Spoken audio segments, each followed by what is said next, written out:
Now, as part of my planetary series, I want to talk to you about Jupiter. I love Sagittarius. I'm a Sagittarius sun, so I've always liked Jupiter. And lately, when I go outside, I can see Jupiter in the sky. It's so bright, it's so crazy, and I love it. But Jupiter is the part of your chart that remembers that you are meant to expand, not shrink. It is the keeper of your destiny, your joy, and your biggest spiritual breakthroughs. I know a lot of people say, Jupiter is luck. And that's true, but that's only part of it. So let's break it down what Jupiter is and try to find where Jupiter is with your chart on your chart, what sign it's in and what house it's in, and leave it in the comments and I'll give you a little blurb back. But first, let's look at what it is. So Jupiter is the great expander, teacher, and cosmic enlarger. Your Jupiter placement is where your soul grows, thrives, and multiplies blessings. So it's a good thing. So the deeper view of it is that it's expansion of your consciousness. My Jupiter is in Libra. I have a lot of Libra on my chart, in the 11th house. So I'm meant to teach tech and spirituality, 100%. Spirituality and AI. Okay, so just think of this. Whenever you're looking at your Jupiter, just think wherever your Jupiter is in your chart, it amplifies that energy. That's what it does. It amplifies it, it multiplies it, that's what it is. That's Jupiter's special trait. So, and it's not just externally, it's internally within us as well. So Jupiter rules spiritual development. Think of everything that a Sagittarius is. If you know Sagittarius, you know Jupiter. But if you don't, here you go. It's your worldview, your sense of meaning, your faith and belief systems, your ability to make sense of your life story, your capacity for growth, your abundance mindset, your optimism and hope. Like, these are all things I love about being a Sagittarius. Your generosity and wisdom, your intuitive leaps, and your alignment with destiny. So Jupiter is where life opens up for you. It's where you say yes. It's like where you just jump into the adventure of life. And it's where you grow bigger than the version of yourself you were before. Absolutely. Because you're going on these adventures, because you're seeking meaning, because you're seeking expansion, you grow. That's how it is. Whether you have a positive or negative experience, you grow. So Jupiter is your inner mentor and guide archetype. Each planet represents an archetype within you. For Jupiter, the archetype is the mentor, the guide, the wise one, the philosopher, the high priestess or high priest, the mystic teacher, the explorer, the cosmic cheerleader, and the opener of doors. And I just realized Sparky is snoring in the background. You guys always tell me you can't hear him, but he's so loud. I was out of town. He just stopped. It's like he heard his name and he's like, I was out of town last weekend. I'm going out of town this weekend. So I want to leave the door open because he misses me. So I'm letting him snore next to me. Okay. In your chart, Jupiter reveals how you teach, how you inspire, how you lead spiritually, and how you help others grow, and how you make meaning, what meaning you are meant to share. So for me, it's such a huge placement in my chart. It's such a huge part of my work that I do. For me, teaching astrology and teaching the planets and everything, and also I have another series coming up where I'm going to teach you tarot through my own way of learning it. It's really just all of it's energy. You know how I say energy is energy is energy is energy, but it's true. It's all energy. And our truest language is energy. Underneath the words that we've decided are English or German or Swahili or whatever is energy. And we know energy. We know when someone's crying. We know when someone's laughing. Like, that's life. Like, that's the archetypes of, different things and energy. So that's what I teach. That's the language of the soul. And that's why I love astrology. I've always liked tarot because it's like the hero's journey. It's numerology. It's all these archetypes. And I love that. But now the more I learn about astrology, I'm just like blown away at how it really is like the more you learn about your chart, okay? Because that's the trick. I think a lot of people watch astrologers online and because they want to know about political things coming up or, like the climate of things, whether it's actual climate or political or things are happening in the country. And I get it because I do too. And I've been doing that for a long time as well. And that's a whole different kind of astrology. That's like predictive astrology, I guess you could say. But what I'm interested in that, but what I'm more interested in is figuring out our birth chart and realizing how much it's a blueprint for our lives. And it's not telling us what our lives are, it's just reflecting back to us what we are. It's not telling us, there's a difference. It's reflecting us. It should, like when you learn about each of the placements, it should resonate true with you. It should be like, yeah, that's me. And if it doesn't, then something's off somewhere, because that is really the key. So anyways, back to this, but I sort of wanted to say that. Now let's talk about Jupiter's shadow, which, Jupiter's like that really cool guy or girl that comes to the party. Everybody likes them. They liven everything up. They're funny. They're awesome. But they're also the one that falls and breaks the table, is too loud, and the cops get called. I don't know that from personal experience, but I've heard about it. I maybe was that way a couple times. I don't know. No, anyway, so the Jupiter shadow is like excess. Also, like in spirituality, over idealism, avoidance, over giving, over trusting, definitely inflated ego, but like in a fun, weird, lighthearted way. Like Sagittarius Jupiter energy isn't serious. It's more like just getting, it depends on what the other placements are that could actually fuel that. But magical thinking without grounding, I may have had that problem sometimes, but I'd rather be magical thinking without grounding, because life will ground me naturally, than not have any magical thinking, be very practical. And then I'm trying to get myself to think bigger, my whole life. But that's just me as a Sagittarius talking. Saying yes to everything, which is wrong. We shouldn't do that if it goes against what if we have an inner no. Escapism through spiritual bypassing. This is a big one. Like, I'm really against spiritual bypassing, because I feel like I probably did it a little bit too, not realizing it. But I also just feel like it denies people their truth, Like if someone's trying to talk about some of the harder stuff about life or about spiritual awakening or the spiritual journey, there's some stuff that's really hard. Like some of the shadow work and the darker parts is very hard, very scary, very just hard. It's very hard. When people are like, yeah, just light, love and light, and like whatever. And it's like, if we were meant to just experience that high level of energy, we wouldn't have incarnated here in the physical dimension. We're here to bring our light into this dimension, but this dimension is hard. It is.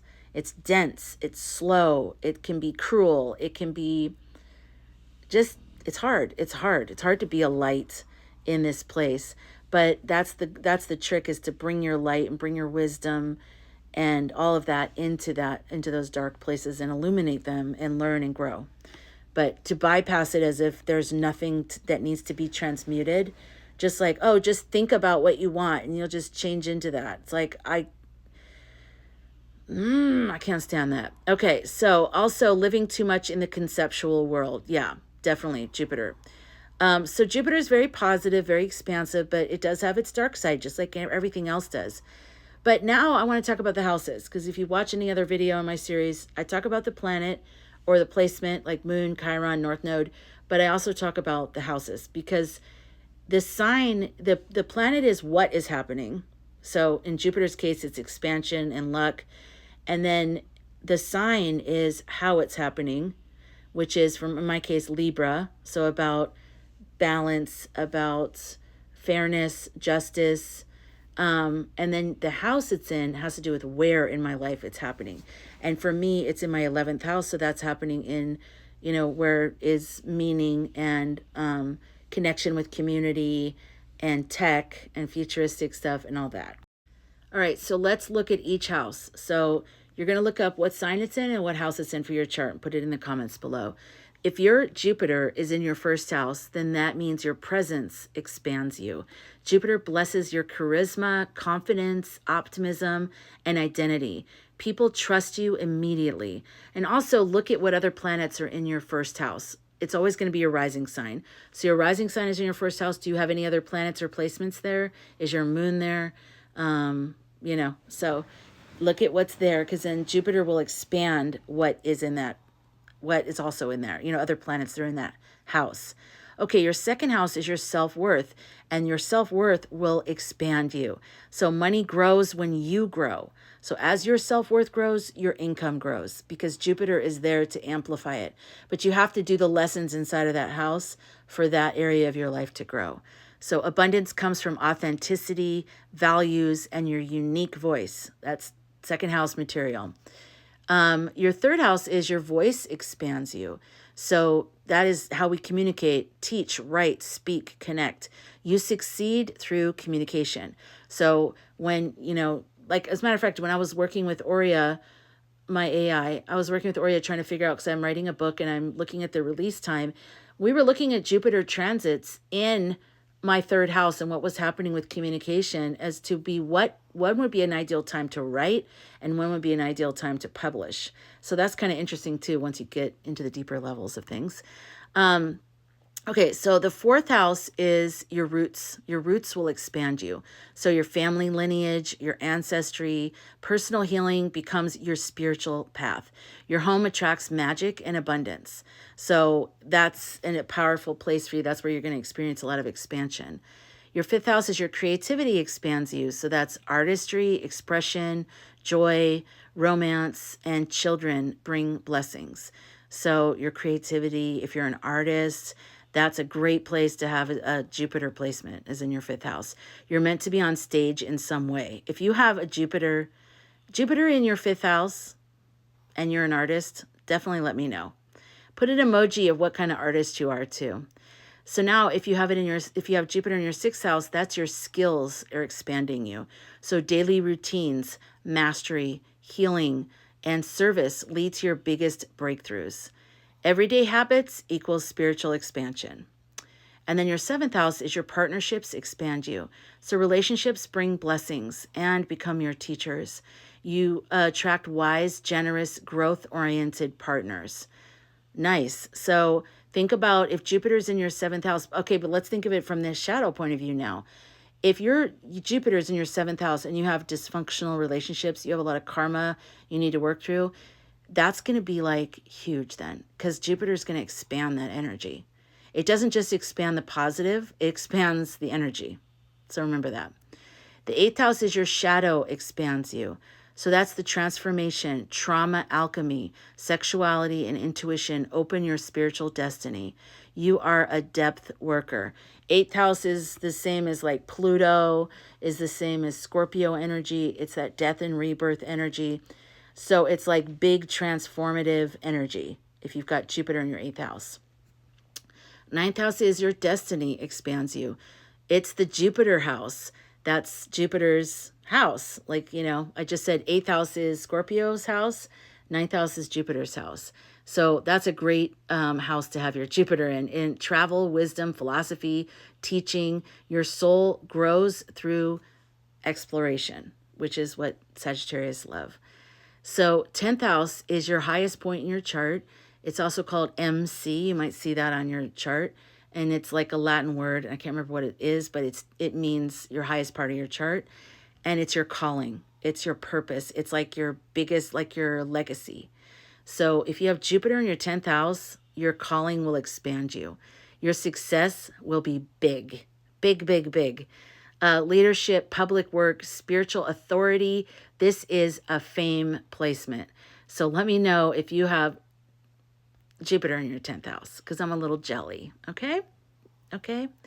Your 11th house, which is where mine is, your future expands you. So community, tech, networks, and humanitarian work will bring big blessings. You are meant to be part of a movement.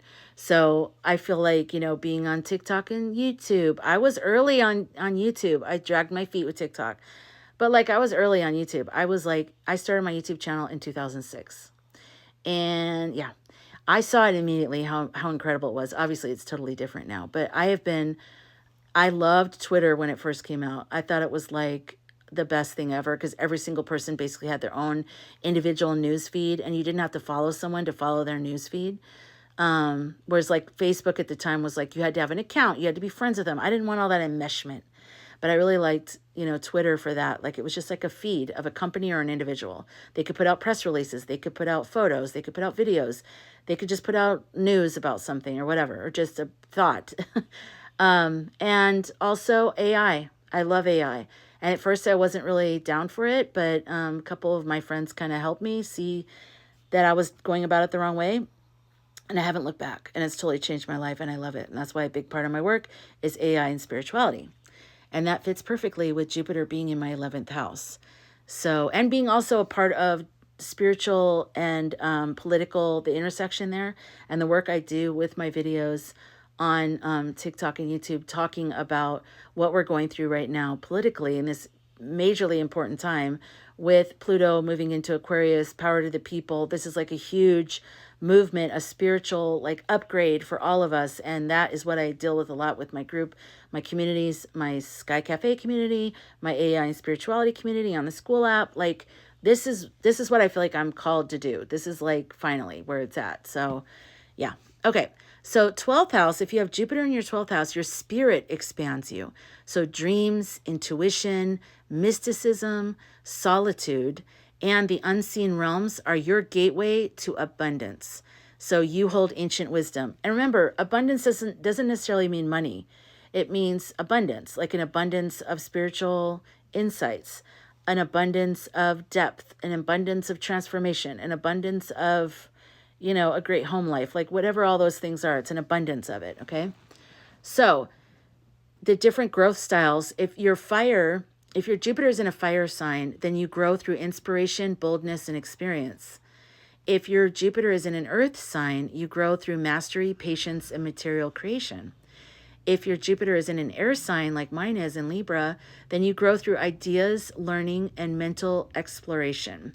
And if your Jupiter is in a water sign, you grow through emotion, intuition, and spiritual surrender. So there you go. That's how you remember it.